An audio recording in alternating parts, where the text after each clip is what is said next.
Azərbaycanda sadə vətəndaşları ilk dəfə vəhabiləri 1995-2000-ci illərdə görməyə başladılar.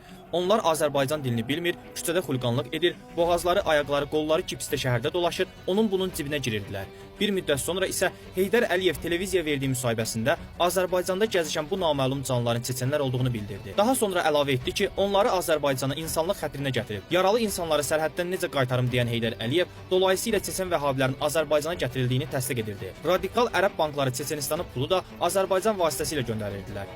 Heydər Əliyevin müstəqillikdən sonra hakimiyyətdə olduğu 10 il müddətində Azərbaycana vəhabilərin gizli transferi həyata keçirilir, ölkədə onlar üçün bazalar yaradılırdı. Hakimiyyəti boyunca Azərbaycanda vəhabi yoxdur deyən, Heydər Əliyevə öldüyü gün vəhabilərin rəhbərimiz dünyadan köçdü deyib yaz saxlaması isə tarixin bir başqa paradoksudur. Heydər Əliyev haqqında məthiyə dolu kitablar yazan və İran hökumətinə onu şiə övladı kimi təqdim edən təhlilçilər isə həmin 10 il boyunca Azərbaycanın vəhabi yuvasına çevrilməsini bu yollarla örtbasdır etmişdilər.